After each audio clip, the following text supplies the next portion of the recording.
toutes et à tous, c'est Ahmed, j'espère que vous allez bien, j'espère que vous avez apprécié la vidéo d'hier. On va parler Bitcoin. Dans cette vidéo, confirmation d'une divergence baissière sur notre RSI en 14 périodes. On va en parler dans cette vidéo, faiblesse au niveau du MACD. Un petit reverse côté dominance du BTC, les alts en profitent, quelques pumps. On a vu sur le Discord des rois du marché des x6 sur certaines petites altcoins, notamment des fan tokens. On va parler de tout ça dans cette vidéo et Apple également qui lance enfin son super livret avec Goldman Sachs. On en parle maintenant. Avant de commencer, je vous invite toujours à rejoindre le Discord des rois du marché. Vous trouverez le lien dans la description. À l'intérieur, une documentation qui s'appelle la stratégie des 4 rois. N'hésitez pas à l'utiliser, vous en imprégnez, vous en inspirez pour vous aussi, trouver votre propre style d'investissement, que ce soit sur le court, moyen, long terme, voire très long terme. Marché traditionnel, crypto-actif, ça fonctionne très bien. On parle de Fibonacci et d'extension Fibonacci. Et d'ailleurs, on fera un travail sur une vidéo qui date de plus d'un an, de Georges de Slashcoin, par rapport à des cercles de Fibonacci 3618, 2618 et 1618. On va parler tout de suite de Bitcoin sur une petite confirmation de nos divergences baissières qui étaient en cours actuellement. On a clôturé donc sous les 29 500 $. C'est donc confirmé, nous avons bien une divergence baissière. On avait une petite contraction, on l'avait vu hier, donc ça a parfaitement bien été réalisé.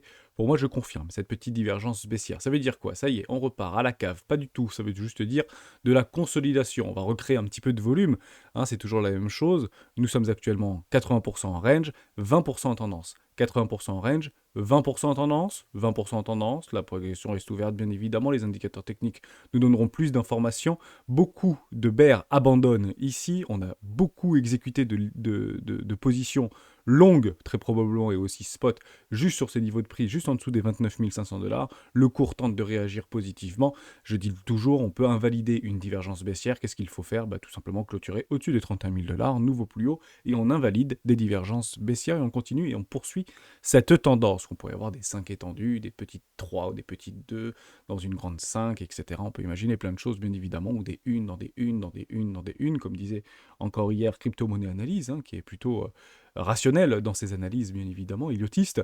Donc pour moi, rien de plus, aucune inquiétude. En tout cas, on tente déjà de réintégrer par rapport à ce range. Donc on a deux bandes de range. Ici, les 29 600 $, juste au-dessus, au niveau des 30 000 $ ou 31 000 $. Si on réintègre, on continuera tout simplement à créer du volume et empiler des longues et des shorts de part et d'autre du nord au sud pour en attente d'une résolution. 80% en range, 20% tendance, rien de plus à dire par rapport à tout ça. Vous avez quand même des objectifs. Premier arrêt ici, les 26 700 $, puis les 25 000 $. Premier arrêt de tout le précédent mouvement. Et vous avez également en parallèle au niveau du BTC1, donc c'est ça le contrat CME du Shikoku Mercantile. Je vais juste enlever ici au niveau du Shimoku Kinkuyo puisqu'on avait déjà eu toutes les confirmations. Vous avez un très beau gap, hop, je vais le remettre ici parce que j'avais tout effacé. Vous avez un tout petit gap ici sur les 28 000 $, et un gros gap, un gap de continuation sur les 20 380 $. Dès lors, je l'explique tout de suite par rapport à ma visualisation du marché, ce que je tente de vous partager vis-à-vis de mon expérience depuis maintenant plus d'un an. Exclure ici une correction sous les 20 000 $ est une erreur. Exclure une correction dans les prochaines semaines sous les 20 000 $ est une erreur. Néanmoins, jouer un retour à 20 000 $, c'est tout autant une erreur. Donc on ne peut pas le jouer, puisque la tendance est très haussière. Par contre, il ne faut pas l'annuler de notre esprit, il ne faut pas la réfuter, il ne faut pas l'exclure littéralement de notre esprit. J'ai pas mal de commentaires dans ce sens-là, j'ai fait une petite vignette, donc souvent on ne regarde pas toute la vidéo, mais voilà, je suis bear, j'achèterai moins cher, et on m'explique que je peux attendre longtemps avant d'acheter moins cher. Oui, mais on me l'explique souvent, et le cours, bizarrement, vient régulièrement à moi. Donc on peut jouer des gaps, on peut jouer des TN4, des King June, on peut jouer des nuages, on peut jouer ce que vous voulez par rapport à vos indicateurs techniques préférés. La règle d'or, c'est attendez que le cours vienne à vous, que ce soit pour des positions à l'achat ou que ce soit pour des profits à la vente. Et évidemment, je pense que c'est extrêmement important. Tout le reste n'est qu'émotion, tout le reste n'est que sentiment, tout le reste est que billets biaisés. Ni plus ni moins. Je pense que c'est extrêmement important. Si vous n'êtes pas dans ce train, attendez que le train vienne à vous. Le cours ne fera pas, bien évidemment, que monter. Je vous ai parlé de tout ça. Au niveau de la baisse, au niveau de la dominance, au niveau de Bitcoin, on commence à avoir un reverse. D'ailleurs, on va avoir des belles clôtures, je pense, en weekly qui va se trouver sous les 46%, 46-77%. On est parti chercher les objectifs. On avait créé ce gros rond il y a très très longtemps. C'est toujours, je ne l'ai même pas bougé, juste pour vous dire à quel point on était vraiment pas loin de la vérité pour le coup. Bon, on vient chercher cet oblique ici sur les quasiment 49%. Bon, formidable, on est en train de reverse. Les alts en profitent et on voit pas mal de petites altcoins qui fait des jolis pumpy. Tous les alts qui pump et que vous ne voyez pas partir, vous ne les regardez même pas. Si vous y êtes, tant mieux, et vous prenez vos profits lorsqu'ils se présentent. Généralement, ce sont des mèches qu'on a dit, ou des pics ou des pointes de liquidation. Ça peut éventuellement donner lieu à une acceptation au-dessus de ces pics et de ces mèches de liquidation, mais il faudra du temps, et Bitcoin doit continuer sa tendance ici. Généralement, on fait des allers-retours, et on se retrouve dans les cordes, à l'image de Dogecoin, à l'image de plein de nos tokens préférés, à l'image de Chiliz notamment. On parlait de fan token hier encore dans le Discord, par rapport à, je ne sais plus comment il s'appelle, OG, je crois, ce token qui a fait plus de 3000, 4000, ouais, je crois qu'il a fait x6, ouais, 600% en l'espace de 2 mois. Bah, c'est très bien, c'est formidable. Je n'y suis personnellement pas investi, c'est de toutes petites caps, hein, c'est des caps qui font 10 millions, 15 millions. Donc effectivement, c'est assez simple pour des grosses whales de pouvoir faire pumpy généralement ces tokens. C'est relativement risqué puisqu'ils vendent très vite, en vérité, puisque si la hype ne prend pas, et s'il n'y a pas un relais au niveau de la news, et ben malheureusement ça s'éteint comme un soufflet, hein, tout simplement. Donc il n'y a pas de fumée sans feu, et puis généralement c'est un gros seau d'eau qu'on se prend sur la tronche si on achète les tops. Faites très attention par rapport à soi. On parlait également de ARB, on en avait parlé il y a très longtemps de ARB, on peut y revenir ensemble. Il a fait un magnifique pumpy, hein, c'est juste magnifique à observer. Je vous avais dit, oui, c'est cher, 1$ c'était plutôt bien défendu, une fois, deux fois, trois fois, je me suis positionné sur 1,10$ à peu près, ou 1$ quelque chose. Bon bah formidable, est-ce que j'ai pris déjà mes profits? Non, j'attends juste mon 110%, c'est toujours la même chose. Donc à 2,20$, vous penserez à moi et j'aurais pris des profits sur ARB. Et s'il décide de repartir un petit peu dans la cave, et ben il repartira dans la cave, mais il y a des volumes qui sont en train de se créer. Regardez, hein, sur Coinbase, il y a des magnifiques volumes qui accompagnent à ce moment. C'est pas un faux mouvement, il y a des volumes qui sont à l'intérieur. Ça peut être considéré comme voilà, tendance, consolidation 20% du temps, et encore une fois, accélération. Est-ce qu'il faut se positionner maintenant? Vos risques et périls, c'est toujours la même chose, attendez des replis. Et les replis sont, c'est très simple, vous tirez un Fibo, vous allez chercher votre bottom, votre top, et éventuellement premier arrêt, zone de rechargement d'achat moyen terme, très court terme ici, parce qu'il a été listé récemment, il a été droppé récemment, entre les 618 et les 786. Regardez jusqu'où on peut aller. Partez du principe que les gros avaient mis des ordres énormes. Il y avait très peu d'ordres, beaucoup de volatilité, parce qu'il venait d'être listé sur Bybit, sur Coinbase et sur Binance, beaucoup de volatilité. D'ailleurs, en USDC, il était monté jusqu'à 17$. Il faut comprendre qu'il y a des gens qui ont acheté ce token près de 15, 16, 17$, mais les gros volumes se sont positionnés ici sur les 1$. Donc on peut partir du principe que ça va tenir. Attendez dès lors des replis proches de ces bottoms, tout simplement. Même s'il commence à partir à 3$, regardez, je préfère acheter moi ici plutôt que d'acheter maintenant. Tout simplement. J'achète les replis, évidemment. Et là, vous pourrez éventuellement dire, ok, et j'y suis plus cher que si j'avais mis un petit peu d'argent là, je suis complètement d'accord avec vous, mais les traders rationnels ou les investisseurs rationnels attendent toujours les replis, tout simplement. C'est très important. Et d'ailleurs, c'est pas aisé d'acheter ici. C'est plus aisé d'acheter ici que d'acheter des replis, comme vous pouvez bien sûr l'imaginer. Mais je ne sais pas à combien ça va s'arrêter. Peut-être s'arrêter à 23$, ce machin-là. Après, ça fera des valorisations relativement importantes, puisque si Ethereum et si le marché en global ne pousse pas, et il n'y a pas de nouveaux capitaux qui rentrent, ce sont juste une navigation interne au niveau de ces capitaux. Et ça va bouger dans tous les sens. C'est-à-dire que vous pouvez avoir des pump and dump sur ce type de projet qui va de toute manière continuer à alimenter des billets extrêmement boules vis-à-vis des news qui vont s'empiler.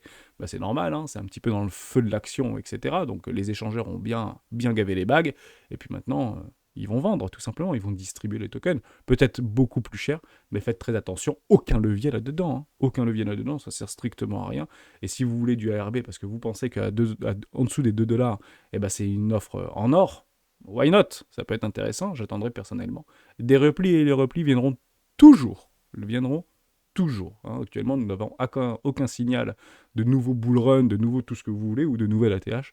Pour l'instant, c'est du pump, tout simplement. C'est pumpy, et c'est très agréable de l'observer. Si vous y êtes, prenez les profits lorsqu'ils se présentent. Si vous n'y êtes pas, attendez les replis. Mais c'est toujours la même chose. Peut-être que c'est vraiment pas cher, 1,75$, et peut-être qu'on ne reverra jamais de l'ARB à 1,50$. Sait-on jamais. Voilà pour ça. Rien de plus à dire par rapport à ce que je viens de vous expliquer. Au niveau du CAC 40, la nouvelle ATH, et on consolide, donc acceptation au niveau des ATH, plutôt intéressant de l'observer. Le sentiment reste extrêmement baissier côté 440, donc on continue à pousser, tout simplement, on pousse dans les retranchements et on déplace nos Fibos. Et si on déplace nos Fibos, on déplace aussi nos replis, et hop, on augmente un tout petit peu le premier arrêt, si vous voulez suivre la tendance, premier arrêt, ou zone de rechargement, d'achat moyen terme au niveau du CAC 40, ça peut être intéressant. Mais j'y mets pas les pieds, moi, actuellement. C'est l'idée par les valeurs pétrolières et par les valeurs du luxe. Honnêtement, quand vous voyez les ETF qui sont en train de se créer sur LVMH, etc., j'y mets pas les pieds, personnellement.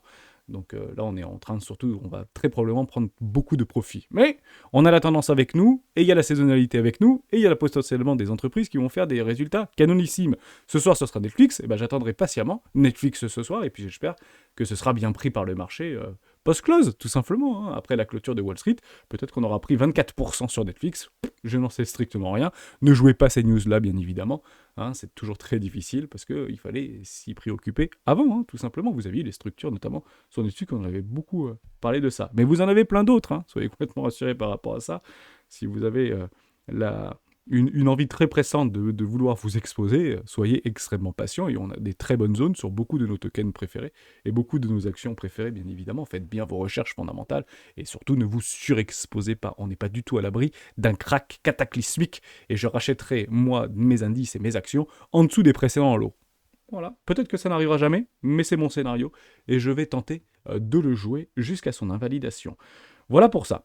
Soyons certains également que dans tous les narratifs qu'il y a vis-à-vis du CAC 40, vous avez plein de vidéos maintenant sur Boursorama, etc. CAC 40 à 8000 points, est-ce possible? Est-ce raisonnable? Est-ce cohérent? S&P à 5000 points avant la fin de l'année, est-ce raisonnable? Est-ce cohérent? Est-ce rationnel? Doit-on le jouer? Doit-on le faire? Vous aurez systématiquement des explications parfaitement bien huilées, parfaitement rationnelles, que ça baisse ou que ça monte. Ce qui est formidable actuellement sur les marchés, qui est extrêmement clivant et polarisant, c'est que vous avez autant de billets boules que de billets bears. C'est super intéressant de l'observer. Vous avez à boire et à manger, quel que soit votre camp. Et actuellement, on est à la croisée des mondes. Hein. J'enlève ça parce que ça peut biaiser l'esprit, mais on est revenu. Vous rappelez de cette ligne qu'on avait posée de 4114 points sur S&P 500, mais c'est la ligne parfaite, quoi. On va presque appeler le support résistance d'Hermès, ce truc-là. Je sais même plus pourquoi j'avais tracé 4114 points, mais quand je trace quelque chose, je le conserve. Et vous voyez, comme moi, que le marché a une mémoire. Ça tape dessus, ça repart, on tape dessus, on part au nord, et on revient, et on craque complètement. On revient, on recraque, et on revient, et on recraque, et on revient, et là, peut-être qu'on va s'allouer sur de nouveaux sommets par rapport aux résultats d'entreprise qui vont nous être proposés. Hein, évitez d'acheter des zones de rechargement de short. Hein. Évidemment, comme Apple, c'est très difficile. J'encadre un nouvel ATH sur Apple. Beaucoup d'analystes et beaucoup d'économistes souhaitent lui casser du sucre sur le dos. Et puis il y a des bonnes news, notamment avec le partenariat Marcus, là, d'un produit Marcus qu'ils avaient lancé il y a quelques années. Hein. C'est clairement ça que Apple est en train de faire vis-à-vis de son super livret d'épargne, qui va drainer des capitaux, qui va drainer du cash, qui va drainer tout ce que vous voulez. Bah, c'est plutôt des news positives pour accompagner la tendance d'Apple. Et puis on ira voir probablement d'ici très peu de temps de nouveaux ATH sur Apple pour virer tous les bears. Et puis derrière, on prendra des options, et je mettrai une option sur les catacombes de Apple pour l'année 2023, fin d'année 2023, début d'année 2024, par rapport à une option à 12 mois que je mettrai en place. Mais je vous expliquerai tout ça, et on le fera d'ailleurs avec Socrate, parce qu'on fera probablement un AMA avec Socrate pour bien expliquer les options. Ça avait souvent été demandé, on l'a un petit peu mis de côté, mais je pense que ça peut être très intéressant d'en reparler sur la chaîne des rois du Bitcoin, puisque c'est aussi des outils de hedge, hein, au niveau des options, comme les shorts, etc. Ce sont des outils de hedge, et généralement on commence à penser à se hedger, pas sur des bottoms de marché, mais quand on a des violents retracements haussiers, ou des violentes ruptures haussières, on peut éventuellement essayer de se couvrir avec des montants connus à l'avance, hein, par rapport à des expirations d'options. Et je pense que ça peut être très intéressant de l'aborder sur la chaîne. En tout cas, je serai beaucoup plus actif dans les prochains mois, si on vient à s'apprécier au niveau des cours, sur ce type de mécanisme de couverture. Voilà pour ça. J'aimerais juste vous parler de quelque chose de très intéressant, mais juste avant, on va faire un petit peu d'order flow. Au niveau des comptes, vous les avez ici, au niveau de Binance, on continue à s'apprécier, donc plutôt haussier. Au niveau des comptes, c'est plutôt des particuliers qui rachètent ces dips également, hein, donc on accumule pas mal de positions, et notamment de longues. Je pense que ce ne serait pas un moindre mal de venir liquider tout ça. Les open interest restent relativement hauts, et vous avez un tout petit peu de funding négatif. Donc dès que ça baisse un tout petit peu, vous avez du funding négatif. Dès que ça monte un tout petit peu, boum, du funding positif. Bon, c'est très émotionnel, hein, généralement, et on a tendance à faire quelque chose qu'il ne faut malheureusement pas faire, c'est qu'on a tendance à conserver nos positions longues ou nos positions short dans la perte pendant très longtemps, voire de rajouter à nos pertes. Et à l'inverse, c'est très retail, hein, c'est très particulier, je l'ai fait beaucoup de fois, hein, soyez complètement convaincus par rapport à ça, et on coupe beaucoup trop vite. On coupe beaucoup trop vite nos positions. Parce qu'à chaque fois qu'on sort de notre stratégie, à chaque fois qu'on prend une décision de prendre un long dans la tendance, personnellement, on en a pris un 20 000 $. Si vous ne mettez pas votre TP, si vous regardez un petit peu au doigt mouillé, en fonction des vidéos qu'il y a de vos influenceurs préférés, et que vous prenez un TP parce que vous pensez que ça va repartir à 25 000 $, c'est une erreur. C'est une erreur. Ne vendez pas trop vite. Encore moins tout vendre pour tout racheter en espérant vouloir acheter moins cher. La pire chose à faire, on aura plutôt tendance à acheter beaucoup plus cher. Mais on le voit très bien au niveau des retails qui sont contre ce mouvement-là. On le voit très bien sur nos indicateurs on-chain et nos indicateurs techniques. Vous le voyez par rapport aux adresses, notamment de plus de 10 000 bitcoins qui soutiennent parfaitement bien ce cours. D'ailleurs, on l'a ici. Je crois qu'il a été mis dans le Discord. Stokiki qui nous balance Retour vers le futur. Oui, Stokiki, ok. T'es pas sur le bon salon. On l'a ici. Hop, José qui nous avait proposé ça encore ce matin. Voilà, vous voyez les petits retails, ça vend très très fort. Depuis en fait cette petite consolidation-là, ça commence à s'effondrer. Et puis vous avez des Wells qui continuent à soutenir parfaitement ce cours. On le voit très bien sur Trading Light, juste ici. On a abandonné au niveau des poches de liquidité plus basses. Regardez, on va un tout petit peu dézoomer. Tout a été abandonné. Vous avez strictement plus rien en dessous. Vous en avez un tout petit peu là sur les 25 000 $. Bon, c'est complètement logique. Et vous avez des gros ordres juste ici qui ont été fill. Vous voyez ici tous ces gros ordres là. Eh ben, ils ont clairement, et tout ça, ça a été fill. Ça a été fill, ça a été fill, ça a été fill. Shorté bien sûr dans la descente. Généralement les gens shortent le breakout. Fake out évidemment. Donc réintégration et on met déjà beaucoup de vendeurs sous l'eau. Et des longs qui ont capturé la liquidité tout simplement.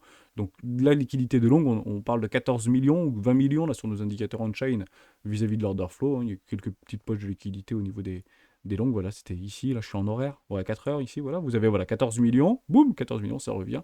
On liquide, on prend la poche de liquidité et puis on repart tranquillement. Il réintègre, c'est formidable de l'observer. Mais voilà, en tout cas, ce qu'on est vraiment en train de constater, et c'est toujours la même chose, on ne fait que constater les choses, c'est qu'il y a plus de monde au nord ici qu'au sud. Dès lors, est-ce qu'ils ont déjà pris leur position, et puis l'objectif c'est de pousser ce cours, et il faut passer sur le spot maintenant. Donc je ne serais pas complètement surpris de voir une accélération, toujours pareil, acceptation, consolidation et accélération. Pour l'instant c'est complètement haussier, même si on peut avoir des objectifs à 25 000, les gaps, les machins, mais on a le temps chez les rois, on n'est pas obligé de le faire après-demain, on peut très bien le faire dans 2 mois ou dans 3 mois, bien évidemment. Maintenant je doute par rapport aux options, ça je vous l'avais bien dit hier, vis-à-vis des options, que ce serait difficile d'aller chercher au-dessus des 32 000 $. Déjà pour la fin du mois, le 28 avril, il y a les 32 000 $, j'y crois pas trop, pour être tout à fait honnête avec vous. Je pense qu'on va continuer à ranger, tout simplement. Travailler beaucoup les émotions, ce qui forcera le retail généralement à vendre. Puisque plus ça latéralise, plus on a l'impression que ça va tomber, parce que c'est monté trop vite, donc ça doit tomber. Pas du tout. C'est juste que vous avez des indicateurs qu'il faut regarder, telle une boussole. Moi, les options, j'utilise un petit peu comme une boussole. Et je me dis, mais pourquoi ça monte pas? Bon, voilà. Ok, je sais. On va pas faire gagner la majorité. Donc la majorité, elle est pas là. La majorité, et d'ailleurs, on pourrait recte tout le monde sur les 25 000, 26 000. Donc voilà. Faut juste le jouer. Partez du principe qu'on a le max price. Prenez une position dans la tendance au niveau d'un long ou recharger un long, pourquoi pas. Ça peut être très intéressant. Ou ceux qui veulent long ce marché, que ce soit sur Bybit, que ce soit sur OK, que ce soit sur ce que vous voulez, les 26 000 $, 25 000 $, ça peut être extrêmement pertinent, puisque vous êtes dans la tendance, et bien évidemment qu'il faut le jouer comme ça. Voilà pour ça. Je continue avec une toute petite news qui était plutôt sympa, vis-à-vis de Bybit, vis-à-vis de Apple. Apple Saving, le livret d'épargne proposé par Apple, un super livret, nous dit-il, à 4,15%. Bon, en fait, c'est un compte de dépôt, généralement vous avez des échéances, il vous le garantit pendant 1 an, c'est un petit peu la norme, pendant 1 an vous avez un taux garanti à 4,15%, et puis après ce sera bien sûr revu en fonction de la politique monétaire US, tout simplement, donc ça peut redescendre à partir de l'année prochaine à 2%, ça peut partir à 1,5%, comme ça pourrait éventuellement être revu à la hausse, bien évidemment. C'est proposé en fait en partenariat avec Goldman Sachs, ça permet quoi? Tout simplement de drainer des capitaux, ni plus ni moins, ils prennent leur com au passage, et puis c'est plutôt une très bonne chose. Alors c'est une très bonne chose potentiellement pour celles et ceux qui détiennent un Apple ou un iPhone, bien que le taux réel en réalité est en dessous, si vous voulez, au niveau de l'inflation. Donc on a une inflation encore à 5% au niveau des États-Unis. Actuellement, on nous propose un rendement à 4,15%. D'ailleurs, c'est assez drôle parce qu'on est exactement sur Trueflation, on est exactement à 4,31. Vous voyez, ils sont bons, Apple. Ils sont toujours dans la justesse. C'est toujours c'est fascinant de l'observer. Est-ce que c'est intéressant d'aller y mettre quelques billes? Pourquoi pas, c'est toujours la même chose, c'est une forme de diversification. Là, on n'est pas dans la couverture, on n'est pas dans le hedging, là, on est plutôt dans la diversification. Le taux est plutôt intéressant, en tout cas, c'est toujours mieux qu'un livret A. Et c'est toujours très, très important de le comprendre, c'est que qu'ils deviennent créanciers. C'est un compte de dépôt, c'est aussi un compte débiteur. Donc ça veut dire que c'est pas forcément garanti. Regardez bien les petites lignes si ça vous intéresse, si vous avez un iPhone, parce que, alors, Oui, ceci étant dit, si vous êtes en France, ça ne marchera pas, c'est que pour les Américains. Je l'avais oublié aussi. Ça n'arrivera pas en France parce qu'il y a des règles qui sont beaucoup plus contraignantes au niveau européen. Donc c'est que pour les Américains, mais en tout cas les Américains devront lire, j'espère, les petites lignes. Et c'est pas incroyable. Ça avait déjà été annoncé en fait, c'était courant d'année 2022. Ils avaient garanti 3%. Donc là, ça passe à 4,15. Mais c'est toujours sympa, ça fait de la news et ça accélère les mouvements, puisque là, les gros investisseurs et les grosses baleines, ils voient quoi? Ils voient que Apple va drainer des capitaux avec sous couvert de leur courtier Goldman Sachs, tout simplement. Donc ce sont des bonnes news pour Apple et pour l'action Apple, tout simplement. Donc si vous voulez shorter Apple debout sur la table, alors que la tendance est relativement forte et on est en train de faire des breakouts actuellement sur Apple, j'ai envie de vous dire oui, pourquoi pas, mais j'attendrai des confirmations à minima de retournement, parce qu'on est en train de travailler cet oblique, et il manque pas grand-chose pour venir l'exploser. D'ailleurs, je vous avais donné mon objectif. Je suis en train je counter un peu Phil de Pro-Indicator, mais voilà à peu près mon scénario. Il était où? Je l'ai plus, mon scénario. C'était ici plutôt, Apple. Je pense que c'est important de... Au moins, ça permet aussi comment ça s'appelle? De pouvoir pondérer par rapport à nos réflexions, tout simplement. Voilà, pour moi, on est clairement dans une distribution schématique de wake-off. Donc ici, on a pour potentiellement un UT, et puis derrière, on ira chercher un UTAD, et moi, je vois bien le truc arriver à 200 $, quoi. Posez-vous la question, si Apple vient à 200 $, est-ce qu'on invalide tous les plans verts? Généralement, c'est un nouvel ATH qui invalide des plans verts, et je pense que ce sera la meilleure solution, comme ce qui nous a été servi sur Bitcoin en juillet 2021, par rapport à des ATH et qui nous ont complètement reverse le truc. Donc mon scénario tiendrait complètement la route. Pour moi, je commencerai éventuellement à prendre des options en dessous des précédents lots, vers les 100 $, 115 $, si on venait à faire des nouveaux ATH. Si on ne les fait pas, si on vient à se retourner maintenant, basta, on se retourne maintenant. Mais je pense qu'on va être surpris sur les résultats au niveau du mois d'avril de Apple, parce que généralement, ils sont réellement pas mauvais. Et d'ailleurs, tous les résultats, généralement, du premier quarter, ils sont très rarement mauvais. Les commandes, vous les passez en début d'année, vous les passez pas en fin d'année, vous comprenez l'histoire. C'est comme dans nos boîtes, dans nos entreprises, si vous êtes travaillé dans des entreprises industrielles, etc.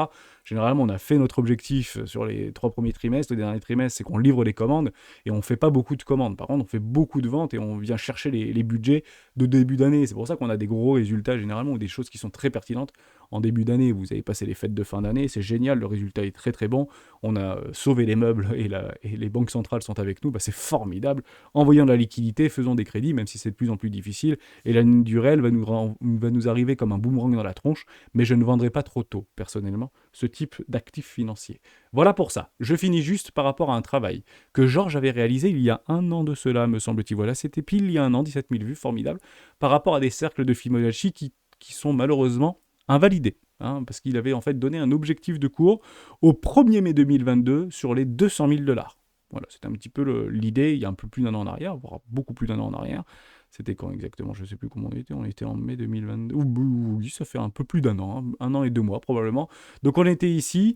La grande confirmation de Georges au niveau de Sheshkon, qui utilise beaucoup Shimoku Kinkoyo, c'est la Kinjun ici. Ni plus ni moins. Vous voyez la Kinjun, tant qu'on est au-dessus, c'est haussier si on est en dessous. En mensuel, c'est que c'est baissier. Ça n'a pas loupé, on a été baissier en réalité, donc ça a invalidé ce plan-là.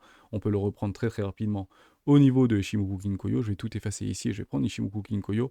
Vous aviez juste là en mensuel une confirmation malheureusement baissière. Vous l'aviez eu ici et ça n'a pas fait semblant. Blam, voilà. Et à ce moment-là, le plan des To The Moon pour mai 2022, complètement été invalidé. D'ailleurs, en mai 2022, on est parti chercher les catacombes du désespoir, proche des 17 000 $.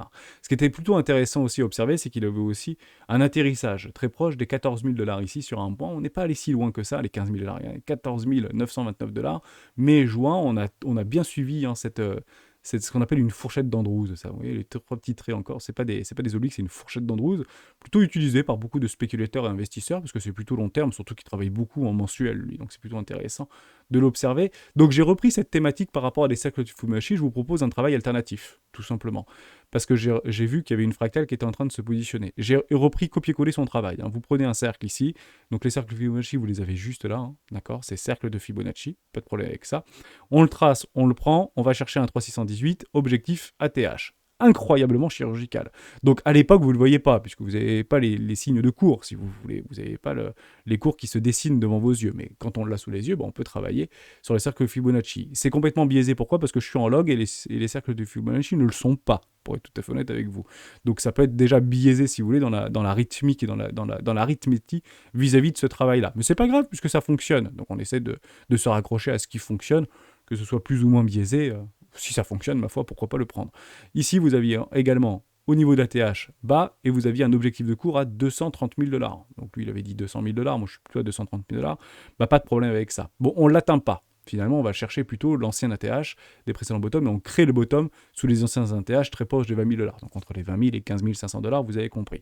Mais peut-être qu'il y a une espèce de fractal qui est en train de se mettre en place par rapport à, pas un appauvrissement, pas un assèchement, mais plutôt une forme de latéralisation vis-à-vis du cours. Donc on va revoir les courbes plutôt à la baisse, mais toujours haussier si vous voulez, mais sans pour autant avoir une courbe dite exponentielle. Hein, ce sera très probablement pas exponentiel, c'est généralement pas exponentiel, surtout dans des actifs dits déflationnistes. Hein. C'est pas forcément exponentiel, ça peut être très bien courbé si vous voulez, ou une sorte de linéarité. Rien n'est infini hein, dans l'univers, hein, bien évidemment, et surtout pas Bitcoin. Donc si on reprend en fait du top, bottom, et qu'en fait on change le game, au lieu de passer à 3,618, on passe à 2,618, bon, on n'est pas si loin de cet ATH en réalité. On est vraiment un petit cheveu là, on était sur les 85-86 000 $, et on s'est arrêté très proche des 73 000, 75 000 $.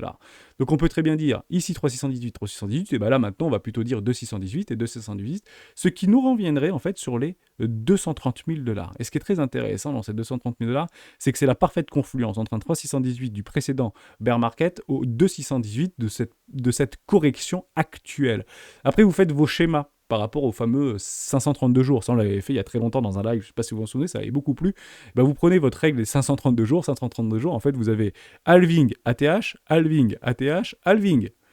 Bah, ATH, hein, bon, jamais 304, jamais 403, et bah allons-y, la fameuse règle des 532 jours par rapport à l'halving.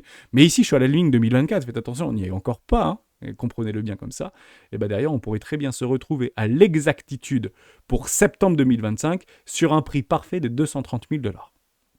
Au moins, ça nous donne un objectif. Ce qui est très drôle, c'est qu'on avait fait ce même exercice il y a plus d'un an, et on avait dit que le bottom serait en novembre 2022. Bon, ça n'a pas loupé, on n'est vraiment pas passé loin de novembre 2022. Par rapport à un bottom de marché, on avait fait un exercice relativement similaire. Ça nous permet en fait de tout simplement de gommer toute forme de biais contrariens, de biais psychologiques, de récession, de tout ce que vous voulez. Et finalement, il faut juste se dire quelque chose de très clair. Si vous êtes ici, c'est que vous pensez que ce prix va s'apprécier. Dès lors, il faut comprendre qu'il faut tenir le maximum entre cette zone-là, si vous voulez, et cette zone-là. Et ça vous donne en fait un timing.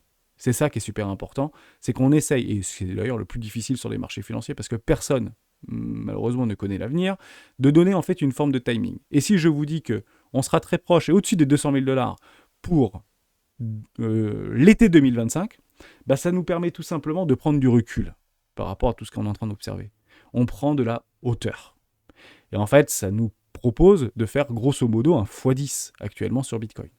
Donc c'est ce qu'on peut attendre juste après l'halving, avec une espèce de courbe de super cycle, etc. D'ailleurs, on aurait pu l'avoir, ce super cycle, on aurait pu exploser ici les 400 000 $, enfin, non, pardon, pas les 400 000 $, les 220 000 $ sans aucun problème. Hein. Beaucoup l'ont parié, hein, beaucoup l'ont joué, hein, ce super cycle. Hein. Regardez, au niveau de... On aurait très bien pu continuer à partir tout de moon. Hein. Mais peut-être que voilà. Bah, la fractale finalement s'est annulée et on va commencer à avoir une forme plutôt oblique, baissière, hein, peut-être, enfin en tout cas un aplanissement qui tend vers la neutralité absolue, peut-être Bitcoin à 600 000 $, peut-être Bitcoin à 1 million de $, mais peut-être pas tant au-dessus de cela, mais ça restera un petit peu comme l'or, hein, si on avait tout ce narratif vis-à-vis du gold, le gold devrait valoir, je sais pas, 13, 14, 20, 30, 45 000 € l'once, peut-être. Ce serait plutôt la narrative de Bitcoin aujourd'hui. C'est à peu près ce qu'on dit en disant que Bitcoin vaudra 1, 2 ou 3 millions de $. Ça revient à peu près au même que de dire que le gold, qui est une réserve de valeur, devrait valoir 100, 150, 250 000 $ l'once. Ça reviendrait à peu près au même. Les montants seront très importants par rapport à l'injection monétaire, je ne dis pas du tout le contraire. Mais par rapport au temps, on a bien compris que ça tend à s'aplanir, à s'assouplir, si vous voulez. Vous avez des magnifiques cycles sur le gold. Hein. On est plutôt, d'ailleurs, si on regarde hors inflation, on est plutôt sur des bottoms au niveau de l'or actuellement. Il faut aussi regarder dans ce sens-là. Mais voilà, je voulais juste vous remettre dans cette perspective. Je voulais pas forcément trop m'arrêter sur ce travail-là, mais ça m'avait beaucoup plu en fait par rapport à ceci, puisque à chaque fois que je regardais une vidéo dans ce sens-là, des vidéos qui permettent en fait de nous donner une autre vision, des autres indicateurs, des autres outils, et de le scénariser, tout simplement. Donc, grosso modo, ce que nous expliquait Flashcoin, c'est qu'on pourrait aller chercher les 200 000 $, mais qu'on pourrait aussi aller chercher éventuellement les 14 000 $, mais il y aurait quand même des confirmations ou des invalidations. Les invalidations, on les a eues vis-à-vis de notre Kinjun ici. Donc, il fallait prendre nos jambes à nos coups à ce moment-là. Et puis, c'est là où on avait... que j'avais proposé de prendre un énorme short en fait sur les 30 000 $ ou 33 000 $ au niveau de Bitcoin parce que ça allait pas quoi, avec Celsius et puis les signes noirs qui étaient constatés finalement. Et puis vous aviez en fait des objectifs, des petits trucs verts ici sur on y est d'ailleurs, hein, je pense qu'on est très proche de ces petits points verts aux alentours des 30 000 $. Donc est-ce que c'est juste partie remise, etc. Non, je pense pas. Je pense qu'il y a une forme de cyclicité, et puis jusqu'à preuve du contraire, cette cyclicité est plutôt bien respectée. Donc j'ai aussi eu des commentaires dans ce sens-là. Il faut arrêter de regarder avec la cyclicité, les halvings, c'est un billet de l'esprit, etc. Oui, ils existent. Donc en fait, les réfuter et le refuter, c'est tout simplement se biaiser soi-même, en réalité. Ok, c'est très arithmétique, ok, c'est un halving, ok, un prix de production, ok, vous y mettrez toutes vos significations que vous voulez, mais ne pas l'intégrer dans votre scénarisation est une erreur, puisqu'ils existent et on les constate. C'est quand même formidable d'avoir une forme de cyclicité vis-à-vis de Bitcoin. C'est pour moi une aide sans précédent. Grosso modo, on a quand même de grandes chances depuis la création de Bitcoin, ça fait quand même 14 ans maintenant, ou 13 ans maintenant, qu'on a des halvings et ça pousse fort le prix par rapport au prix de mining, puisque on le comprend très bien, et d'ailleurs Gary Gensler est d'accord juste avec ça, comme quoi Bitcoin est une marchandise, une commodities. Donc au moins donnons-lui ceci, parce que c'est très cyclique évidemment par rapport au mining. Voilà, je voulais juste vous remettre dans cet état d'esprit-là. Dès lors, on pourra graver ça sur le marbre. Notez-le quelque part. Mettez sur votre agenda Google, je ne sais pas si vous utilisez Google, mais vous regardez exactement ici, là, pour le... On en rigolera, hein, je pense, hein, mais on sera encore là, donc autant le noter. Moi, je vais noter pour le 1er septembre 2025, hein, grosso modo, voilà, dernier trimestre 2025, le dernier trimestre 2025, on peut vraiment marquer septembre 2025, Bitcoin, 230 000 $. Moi, je le joue, en fait. Et en fait, tout le monde le joue. C'est ça qu'il faut comprendre. Tout le monde est en train de jouer ceci. Et il faut le jouer. Ce qui me rassure, c'est qu'on est beaucoup à penser qu'on va se retourner et qu'on va faire des... Mais faisons des nouveaux plus bas. Si on doit faire des nouveaux plus bas, faisons des nouveaux plus bas, ce serait une opportunité pour nous. C'est super important. Et partir du principe qu'on n'est pas nombreux sur ce marché. Et j'ai une seule certitude, c'est que ici, on sera beaucoup plus nombreux que ici. Merci à tous et à tous d'avoir suivi cette vidéo jusqu'au bout. On se retrouve demain. On va parler de quelques petites crypto-pépites parce que je pense que ça commence un petit peu à bouger, ça commence à chauffer et ça commence à s'échauffer niveau de nos crypto-actifs préférés. On regardera aussi quelques résultats d'entreprise. On fera peut-être quelques actions aussi si vous voulez. Mettez-les moi dans les commentaires de cette vidéo avec grand plaisir. On se retrouve demain dans une prochaine vidéo du Bitcoin.